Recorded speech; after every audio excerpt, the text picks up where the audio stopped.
আমার দ্বিতীয় শ্রেণীর ছাত্রছাত্রীদের বলবো, দেখো তোমাদের জন্য শেষ সাজেশান, মানে শেষ সময়ের জন্য শেষ সাজেশান। তোমরা অবশ্যই এই সাজেশানটা একটু ফলো করো। তো বাড়ির গার্জিয়ানদেরকেও বলবো যেন এটা একটু করিয়ে নেয়। তো এটা খুবই ইম্পর্টেন্ট সাজেশান আছে। তো তোমরা প্রথম থেকে শেষ পর্যন্ত ভিডিওটা দেখো এবং ভালো লাগলে অবশ্যই একটা লাইক করো। আর কার কোথায় সমস্যা হচ্ছে সেটা অবশ্যই কিন্তু কমেন্ট করতে ভুলো না। তো দেখো প্রথমে কি বলেছে, 1 নম্বর প্রশ্ন, নিচের প্রশ্নগুলির নির্দেশ মতো উত্তর দাও যে কোনো 6টি। ঠিক আছে, এই দেখুন বক্স দিয়ে দিয়েছে, বক্স দিয়ে এখানে প্লাস প্লাস প্লাস দিয়েছে, সমান 2 গুণিত 3। আবার এখানে বক্স দিয়ে দেখো সমান দিয়ে লিখেছে 6। তাহলে এটা কি করতে হবে, এটা কি হবে, বক্সের জায়গাগুলো কি হবে? দেখো যদি পারো তো ভালো, না পারো তো আমি আছি, বলে দেবো অবশ্যই। পারবে না, আচ্ছা ঠিক আছে। দেখো তাহলে এখানে যেমন বলছে এদের সমান দিয়ে টোটাল, মানে মেন কথা হচ্ছে এদেরকে আনতে হবে কি 6। তাহলে 2 যোগ 2 যোগ 2 সমান 2 গুণিত 3 সমান আসছে কত 6। ঠিক আছে, পরেরটাই দেখো, এখানে 5-এর সাথে কত গুণ করলে 0 হবে, তাহলে 5-এর সাথে 0 গুণ করলে 0 হবে, এটা তোমাদের মাথায় রাখতে হবে। তারপরে দেখো ছোট থেকে বড় সাজাও, তাহলে ছোট থেকে বড় সাজালে কি করতে হবে? দেখো ছোট মানে কোনটা, ছোট হচ্ছে দেখো এখানে 58 আছে, 5 10 8, তাহলে ওইটা আগে লিখবে। তারপরে ওর থেকে যে একটু বড় সে কত কি আছে, 6 10 3 63 আছে, 63 লিখবে। তারপরে দেখো কি আছে, 75 আছে, 7 10 5 75 লিখে দেবে। তারপরে কি আছে, 85 আছে, 8 10 5 85, তারপরে 96, 9 10 6 96। ঠিক আছে, তাহলে হয়ে গেল এটা ছোট থেকে বড় সাজানো। এরপর দেখো বড় থেকে ছোট সাজাও, মানে বড় থেকে যেই সংখ্যাটা সব থেকে বড় সেটা আগে লিখতে হবে, সব থেকে ছোট যেটা সেটা শেষে লিখতে হবে। তাহলে এখানে সব থেকে বড় কি আছে, 88 আছে, তাহলে 88টা আগে লেখো। তারপর দেখো 77 আছে, 77 লিখবে। তারপর কি আছে 50, তারপর 50 লিখবে। তারপর দেখো 42, 42 লিখে দেবে। তারপরে দেখো 9 দাগের প্রশ্নটা কি বলছে, ছবি দেখে সমাধান করো। ছবি দেখে সমাধান করতে বলছে, মানে তোমাকে এখানে দেখে নিতে হবে কতগুলো ফুল আছে এবং কতগুলো বক্সের মধ্যে আছে। দেখো 1 2 3 4 5 6, 6টা ফুল আছে এবং কটা বক্সের মধ্যে আছে, 3টে বক্সের মধ্যে। তাহলে এক একটা বক্সের মধ্যে কটা করে ফুল আছে, 2টো করে ফুল আছে। তাহলে এখানে 3টে বক্স আছে, এখানে 3 লিখতে পারো, বা এখানে 2টো ফুল আছে, একটা বক্সের মধ্যে 2টো ফুল আছে, সেই 2 সংখ্যাটাও আগে লিখতে পারো। তাহলে 2 গুণিত 3 সমান সমান 6, এটা একটা উত্তর হবে। দেখো কথায় লিখতে বলছে, মানে 4001, কথায় লিখলে কি হবে, এটা 4001, তাহলে 4001 লিখে দাও। ঠিক আছে, 6 দাগের প্রশ্নটা বলছে সংখ্যায় লেখো 7,03,000, তাহলে 7 0 3 0 0 0 হয়ে গেল। তাহলে বর্গীর জয়ের দাগের প্রশ্নটা কি হবে, গুণ্য গুণিত গুণক সমান গুণফল। ঠিক আছে, পরবর্তী প্রশ্নটা দেখো, 2 দাগের প্রশ্ন কি বলছে দেখো, সঠিক উত্তরটি তলায় দাগ দাও। তাহলে কয় দাগের প্রশ্ন বলছে, একই সংখ্যা বারবার যোগ করার সহজ উপায় কি? একই সংখ্যা বারবার যোগ করার সহজ উপায় হচ্ছে গুণ, তাহলে গুণের তলায় দাগ দিয়ে দাও। এরপর দেখো ক্ষয়ের দাগের প্রশ্ন, যাকে ভাগ করি তাকে কি বলা হয়? যাকে ভাগ করি তাকে কি বলা হয়, বলো। যাকে এই সঙ্গে ধরো 5, ধরো 10কে 5 দিয়ে ভাগ করছি, তাহলে এই 10 সংখ্যাটা কি, ওইটাকে ভাগ করছি, তাহলে ওটা কি, ভাজক না ভাজ্য না ভাগফল? ঠিক আছে, এটা তোমরা কমেন্টে জানাও এটা কি হতে পারে, কি হবে।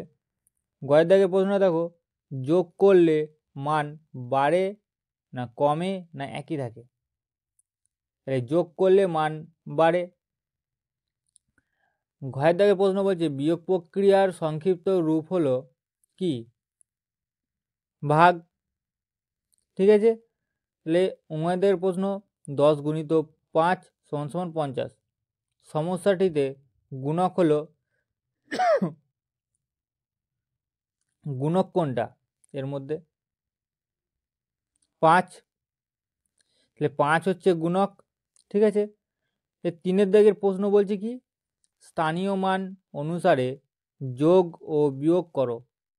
দেখো এর মান আছে 1.1/2 গুণিত 2 সমান সমান 3, মানে হাফ করে, সরি দেড় নম্বর করে আছে এক একটা প্রশ্ন। ঠিক আছে, তো কয় দাগে দেখো বলছে কি 35 প্লাস 30 প্লাস 29। তাহলে দেখো পরপর সাজিয়ে নাও।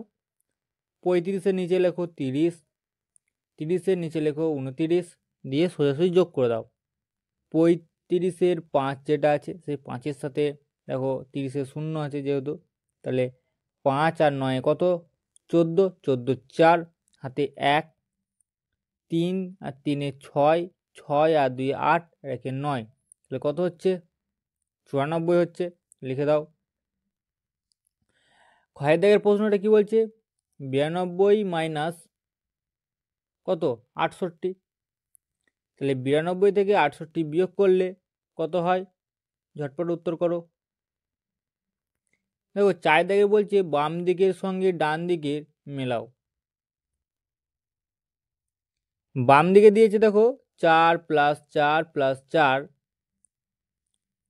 আর দিয়েছে ক্ষয়ের দাগের কি দিয়েছে 3 গুণিত 3, 6 গুণিত 4, 16 ভাজিত 4। তাহলে ডান দিকের সাথে দেখো কয়ের দাগের যেটা আছে সেটা কার সাথে ম্যাচ করবে? 4 গুণিত 4 গুণিত 4, তাহলে এখানে হবে তোমার হস্যই, ডান দিকের হবে হস্যই। 3 4-এ 12, আর এই 3টে 4কে গুণ যোগ করলেও দেখো 12 হয়। ঠিক আছে, ঠিক এইভাবে তাহলে দাগ নিয়ে নাও, মিলিয়ে নাও। ক্ষয়ের দাগেটা দেখো 3 গুণিত 3 সমান কত হচ্ছে? 3 3-কে 9। ডান দিকের হবে অয়ের দাগের অপশনটা অর নাম অপশন অ। ঠিক আছে, 9। গয়ের দাগেরটা কি হবে 6 গুণিত 4, মানে 6 4-এ হচ্ছে 24। তাহলে এইখানেও দেখো 4 গুণিত 6 আছে দীর্ঘই, ডান দিকে দেখো দীর্ঘেরটা আছে 4 গুণিত 6, 4 6 24, এটার সাথে এটা।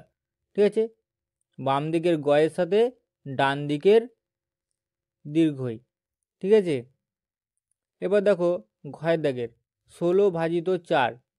ঠিক আছে, তাহলে 16 ভাজিত 4 যদি হয় তাহলে 16কে 4 দিয়ে ভাগ করলে কত হবে? 4 4-এ 16, তাহলে এদিকে অপশানে কি হবে? লায়ের দাগের অপশানটা হয়ে যাবে 4। দেখো পরবর্তী প্রশ্ন 5-এর দাগের কি বলছে নিচের সমস্যাগুলি সমাধান করো। কয়ের দাগে বলেছে একটি চকলেটের দাম 2 টাকা হলে 14টি চকলেটের দাম কত হবে? তাহলে উত্তর করো। দেখো এইখানে কি করতে হবে তোমাদেরকে, একটি চকলেটের দাম যদি 2 টাকা হয় তাহলে 14টি চকলেটের দাম কত হবে? তাহলে এখানে লিখতে হবে 14 গুণিত 2, তাহলে এই উত্তর পেয়ে যাবে কত টাকা? 14 দুগুণে 28 টাকা। তাহলে 14টি চকলেটের দাম হবে 28 টাকা। ঠিক আছে, দেখো পরবর্তী প্রশ্নটা দেখে নাও। দেখো ক্ষয়ের দাগের প্রশ্ন কি বলছে 12টি সন্দেশ 4 জনকে সমানভাবে ভাগ করে দিলে প্রত্যেককে কটি করে বা কটি সন্দেশ পাবে? তাহলে কটি সন্দেশ ছিল? 12টি সন্দেশ। কজনের মধ্যে ভাগ করা হচ্ছে? 4 জনের মধ্যে। তাই দেখো এখানে যেমন দিয়েছি বা কোশ্চেন তোমরা দেখতে পাচ্ছ স্ক্রিনে, একটা বড় সন্দেশ সেটা 12টা ভাগ করা আছে, আর 4টে দেখো গোল, মানে 4 জনকে দেওয়া হবে।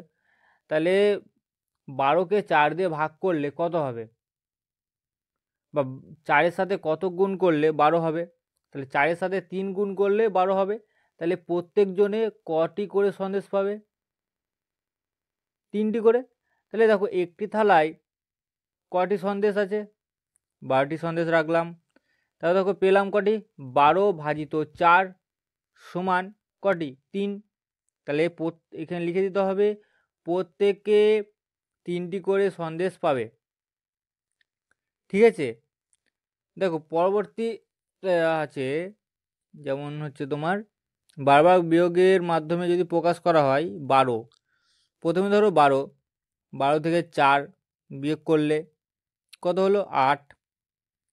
8 লিখলে 8 থেকে 4 বিয়োগ করলে তা কি হলো? 4 হলো। 4 থেকে 4 বিয়োগ করলে তখন কত হলো? কত হলো বলো? 0 হলো। তাহলে কবার বিয়োগ করলে এখানে? প্রথমে একবার, তারপরে আর একবার, তারপর আর একবার, তাহলে 3বার। তাহলে এখানে তো ভালো করে বোঝা যাচ্ছে যে প্রত্যেকজন কটি করে সন্দেশ পাবে? 3টি করে। গয়ের দাগের প্রশ্নটা দেখো কি বলছে, রাকেশ বাবুর ঝুড়িতে অনেকগুলি আম আছে, তিনি অম্বেশাকে 17টি আম ও প্রিয়মকে 18টি আম দিলেন। এখন ঝুড়িতে 16টি আম পড়ে আছে। রাকেশবাবুর ঝুড়িতে প্রথমে কতগুলি আম ছিল? তাহলে এগুলো পরপর যোগ করে দিতে হবে, তাহলেই আমরা জানতে পারবো কতগুলি আম ছিল টোটাল মোট। ঠিক আছে, মোট কতগুলি আম ছিল। দেখো যেমন বলেছে রাকেশবাবুর ঝুড়িতে অনেকগুলি আম আছে, তিনি অম্বেশাকে 17টি আম ও প্রিয়মকে 18টি আম দিয়েছেন। তাহলে প্রথম বক্সে লিখে দাও অম্বেশাকে যতগুলো আম দিয়েছিল, অম্বেশাকে কতগুলো আম দিয়েছিল? 17টি, লিখে দাও। তারপরে প্রিয়মকে কতগুলি আম দিয়েছে? 18টি আম দিয়েছে, লিখে দাও। এখন ঝুড়িতে কতগুলি আম আছে? 16টি আম আছে। তাহলে এগুলোকে প্রত্যেকটাকে যোগ করে দাও। তাহলে 17 আর এদিকে 18 যোগ করলে কত হয়? 35 হয়। 35 আর 16, 35 আর 16 কত? যোগ করো। 35 আর 16 যোগ করে হচ্ছে তোমার 51। তাহলে এখন মানে ঝুড়িতে মোট কতগুলি আম ছিল সেটা চেয়েছে, তাহলে এখন আমাকে লিখতে হবে কি, ঝুড়িতে মোট আম ছিল বা আছে কতগুলি? 51টি। দেখো ক্ষয়ের দাগের প্রশ্ন কি বলছে, আজ খুব বৃষ্টি পড়ছে তাই 26 জন ছাত্রছাত্রী স্কুলে আসতে পারেনি। তোমাদের শ্রেণীতে মোট ছাত্রছাত্রী 77 জন, তাহলে আজ কতজন স্কুলে এসেছে হিসেব করে লেখো। তাহলে 77 থেকে 26 বিয়োগ করলেই তো আমরা পেয়ে যাব কতজন স্কুলে মানে এসেছে, এটাই চেয়েছে। তাহলে লেখো প্রথম ঘরে দেখো শ্রেণীতে মোট ছাত্রছাত্রীর সংখ্যা 77 জন, স্কুলে আসতে পারেনি কতজন আছে এখানে লেখা? 26 জন দিয়ে দিয়েছে, তো 26 জন লিখে দাও, তাহলে বিয়োগ করে দাও। তাহলে 77 উপরে লেখা আছে, নিচে 26 লেখা আছে, তাহলে 7 থেকে 6 বিয়োগ করলে হয় 1। ঠিক আছে, আর 7 থেকে 2 বিয়োগ করলে কত হয়? 5। তাহলে এটাও উত্তর হয়ে গেল 51। তাহলে আজ স্কুলে এসেছে 51 জন। ঠিক আছে, তো আজকের ভিডিও এই পর্যন্তই। তোমাদের যাদের ভালো লেগেছে অবশ্যই একটা লাইক করো, আর ভিডিওটা তোমাদের বন্ধুদের কাছে শেয়ার করে পৌঁছে দাও। আর যাদের যা সমস্যা তারা অবশ্যই আমাকে কমেন্ট করতে ভুলো না, এই ভিডিওর মাধ্যমে কমেন্টে জানাও যে আমার এই সমস্যা, তো আমি অবশ্যই তোমাদের সেই সমস্যা সলভ করব। তো তোমাদের কাছে আমার একটাই অনুরোধ, চ্যানেলটি অবশ্যই সাবস্ক্রাইব করো আর পাশে থাকা বেল আইকনটি অন করে রাখো, যাতে আমি ভিডিও আপলোড করার সাথে সাথে তোমাদের কাছে গিয়ে পৌঁছায় এবং তোমরা সেই নোটিফিকেশন পেয়ে যাও। ঠিক আছে, চলো, তোমাদের সামনে পরীক্ষা যারা দেবে তো তাদের জন্য অল দ্য বেস্ট। ভালো পরীক্ষা হবে, চিন্তা করো না, মন দিয়ে শুধু পড়ে যাও। আর আমি যা যা প্রশ্ন উত্তর দিয়ে দিচ্ছি তোমরা সেগুলো একটু সলভ করো, আর সেগুলোকে একটু বেশি বেশি করে প্র্যাকটিস করো, তাহলেই দেখবে তোমাদের নাম্বার হাতের মুঠোয়। ঠিক আছে, চলো, গুড নাইট।